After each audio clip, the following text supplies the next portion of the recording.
I spilled red wine on my nightgown and smeared it on my inner thighs. Then I crawled toward the door and slammed myself against the glass, making sure the security cameras caught it so people would believe I'd been abused. My name is Amy.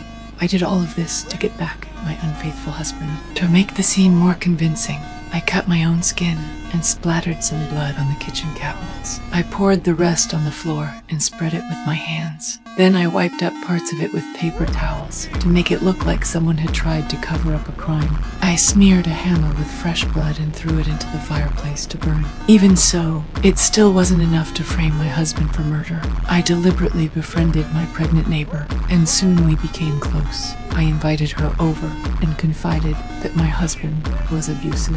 While she was in the bathroom, I secretly collected her urine. A hospital test would prove I was pregnant. To outsiders, I looked like the victim in the marriage. Behind the scenes, I maxed out my husband's credit cards buying men's luxury items and hid them in an abandoned house. After that, I increased the payout on my life insurance policy and named my husband as the beneficiary. To build a complete chain of evidence, I stayed up late writing 200 journal entries that documented our relationship in detail, both the real and the ugly parts. I deliberately burned some of the pages and left them where the police would easily find them. Finally, I cut my hair short, dyed my hair and even my eyebrows, then smashed my own eye with a hammer. Once everything was in place, I disappeared completely. When my husband Nick came home, he immediately sensed something was wrong. The house was a mess, and I was nowhere to be found.